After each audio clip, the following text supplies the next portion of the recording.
Hello hi నమస్తే స్వాగతం చిల్లిట్రయ ఛానల్కి. ఆంధ్రప్రదేశ్ స్పెషల్ గోంగూర పచ్చడి. అబ్బా, చాలామంది తినే ఉంటారు, కానీ మన ఇంట్లో చేసుకొని తినే గోంగూర పచ్చడి నోరూరించే విధంగా మీరు కూడా ఇంట్లో చేసుకోవాలనుకుంటున్నారా? అయితే ఈ రెసిపీని ఖచ్చితంగా ఫాలో అవ్వండి.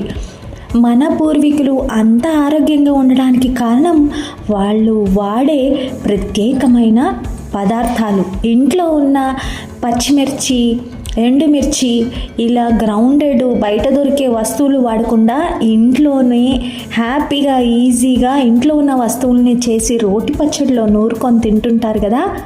మిక్సీ కరెంటు కూడా వాడకుండా రోటి పచ్చడిలో నూరుకొని తినే ఈ అద్భుతమైన పచ్చడి మీకోసం. మన ఇంట్లలో రోళ్ళు లేవు కాబట్టి మనం మిక్సీలే పట్టుకోవాలి, తప్పదు. సో నేను కూడా మిక్సీనే పట్టుకున్నాను. మీరు మీ ఇంట్లో రోలు ఉన్నట్టయితే రోటి పచ్చడి చేసుకోండి. వామ్మో, అదిరిపోతుంది ఈ రెసిపీ. జీవితంలో ఎన్నో కష్టాలు వస్తాయి మిత్రమా, అవన్నీ దాటుకుంటూ రావాలంటే జీవితం కొనసాగుతూనే ఉండాలి, అంతం అవ్వకూడదు. ఓకేనా? జీవితం అనే ఈ ప్రయాణంలో ఎంతోమంది వస్తుంటారు, ఎంతోమంది పోతుంటారు. కొంతమంది కనెక్ట్ అవుతారు, కొంతమంది నేర్పిస్తారు, కొంతమంది ఓడిపిస్తారు. ఎంతోమంది జీవితాల్లో నిలిచిపోయే వాళ్ళు కూడా వచ్చేస్తారు. నిలిచిపోయినట్టే ఉండి దూరం అయిపోయే వాళ్ళు కూడా ఉంటారు. అవును కదా?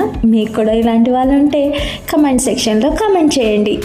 ఇదిగోండి, గోంగూర, ఆయిలు, ఎండుమిర్చి, ధనియాలు, వెల్లుల్లి ఇవన్నీ కూడా వేసుకొని, మీకు నచ్చితే మీరు నిలువ పచ్చడి చేసుకోవాలనుకుంటే టమాటో వేయద్దు, చింతపండు కొంచెం వేసుకోండి. ఓకేనా? మీరు నిలువ పచ్చడిగా కూడా దీన్ని చేసుకొని తినొచ్చు. చాలా అద్భుతంగా ఉంటాయి. హెల్త్ బెనిఫిట్స్ కూడా అంతే ఉంటాయండోయ్. ఐరన్ పుష్కలంగా దొరికే ఈ గోంగూరని తిన్నట్టయితే మీ రక్తహీనతని నిమిషాల్లో పోగొట్టచ్చు. తెలుసా మీకు? మీరు టమాటో బదులు కాస్త చింతపండు వేస్తే నిలువ పచ్చడి అయిపోతుంది. అద్భుతమైన ఈ రెసిపీస్ని చేసుకోవాలనుకుంటే మా ఛానల్ని సబ్స్క్రైబ్ చేసుకోండి. ఇదిగోండి, మిక్సీలో పట్టేసుకొని, లేదా మీ ఇంట్లో రోలు ఉంటే రోటి పచ్చడి చేసుకోండి. కాస్తంత సాల్ట్ వేసి మిక్సీ పట్టేసుకొని పేస్ట్ని తాలింపు పెట్టుకొని మగ్గించుకోవడమే. జీవితాల్లో ఎన్నో బంధాలకి ప్రేమ అనే ముసుగుతో చాలామంది మోసపోతూ ఉంటారు. ఎదుటి మనిషిని మీరు ప్రేమించాలంటే మిమ్మల్ని కూడా ఎదుటి మనిషి అంతగానే ప్రేమించాలి. అది గుర్తుపెట్టుకోండి. మీ ఎఫర్ట్స్ మాత్రమే ముఖ్యం కాదు, వాళ్ళు కూడా మీకోసం ఎఫర్ట్స్ చూపించినప్పుడే మీరు కూడా డీప్గా వెళ్ళండి. ఓకేనా? అతిగా ఆవేశపడి ఆలోచన లేకోకుండా మతిమరుపు తెచ్చుకోమాకండి. ఓకేనా? జీవితం అంటే ఇంతే.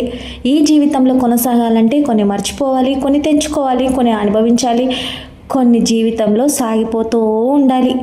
ఇలాంటి మరిన్ని ఆలోచనల కోసం మా ఛానల్ని చూడండి. కొంచెం ఏదో నీతి సూత్రాలను నేర్చుకోండి. జీవితంలో అందరూ ఎదగరు, నువ్వు ఎదగవు అనే నిన్ను తొక్కేస్తూ ఉన్నారా? అయితే నిన్ను నువ్వు నమ్ముకోవడం చాలా బెటర్ అని నేను అనుకుంటున్నా.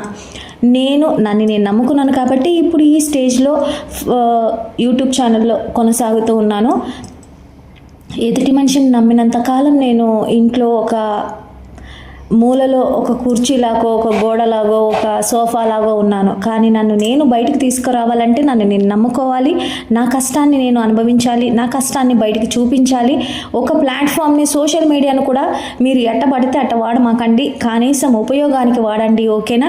ఇన్స్టాగ్రామ్ కానివ్వండి, ఫేస్బుక్ కానివ్వండి, యూట్యూబ్ కానివ్వండి, ఉపయోగకరంగా వాడితే ఏదైనా సంపాదనకి మూలంగా మారుతుంది. అదే మితిమీరి వాడుకుంటే మీ ప్రాణాలకే ప్రమాదంగా మారుతుంది. సో సోషల్ మీడియాని వాడేటప్పుడు కూడా మీ పిల్లలు, మీరు అందరూ కూడా జాగ్రత్తగా యూజ్ చేయాలని కోరుకుంటూ మీ చిల్పిట్లా సైనింగ్ ఆఫ్.